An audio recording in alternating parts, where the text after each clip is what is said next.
2024లో ప్రభుత్వం 100 గజాల స్థలం నాకు కేటాయించిందని, దానిని ఖమ్మం నగరంలో వైరా రోడ్డులో టీఆర్ఎస్ నాయకులు అక్రమంగా తన 100 గజాల స్థలాన్ని ఆక్రమించుకున్నారని, వారిపై కఠిన చర్యలు తీసుకోవాలని తెలంగాణ ఉద్యమకారుడు పాలకుర్తి కృష్ణ మంత్రి తుమ్మల నాగేశ్వరరావును కలిసి విన్నవించుకున్నారు.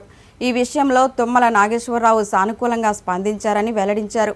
ఈ సందర్భంగా పాలకుర్తి కృష్ణ మాట్లాడుతూ, టీఆర్ఎస్ పార్టీ అధికారంలో ఉన్న మంత్రి అండదండలతో మమ్మల్ని బెదిరించి దొంగపత్రాలు సృష్టించి కబ్జా చేశారని అన్నారు.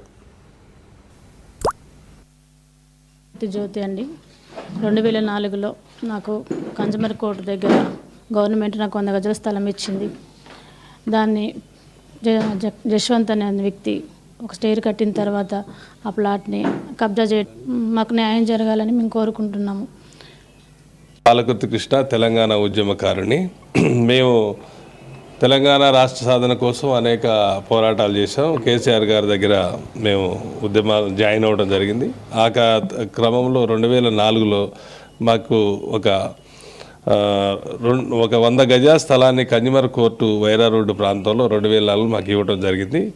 అట్టి ప్లాట్లో మేము అక్కడ మైసమ్మ గుడి నిర్మాణం ఉండే, మైసమ్మ గుడిని పెట్టుకొని పూలు కొబ్బరికాయల వ్యాపారం చేసుకుంటూ జీవనం అలా కొనసాగిస్తున్న సమయంలో 2018లో మేము ఒక ఇల్లు కట్టాము ఆ ఫ్లోర్ తర్వాత ఈ వెనకాల మాకు స్థలం ఉందని చెప్పి వాళ్ళు కట్టుకోవడం మొదలుపెట్టారు. బిక్కసాన్ చేసేవంతు సేవానారాయణ, అదేవిధంగా అంజిరెడ్డి. సరే, వాళ్ళు కార్పొరేటర్లు అంతా ఒకే పార్టీలో ఉన్నాం, కలుసుకుంటూ పనిచేస్తున్నప్పుడు కట్టుకుంటూ వెనకాల మా కంటిన్యూగా చేసి దాన్ని మా బిల్డింగ్ కూడా అటాచ్ చేసి, నువ్వు ఇస్తావా సస్తవా లేకపోతే నువ్వేంట్రా ఇక్కడ, మీరేంటి, మీ పెత్తనం ఏంటని బెదిరించి కేసులు పెట్టడం, అదే మన మాజీ మంత్రి దగ్గర పిలిపియటం అలాంటివి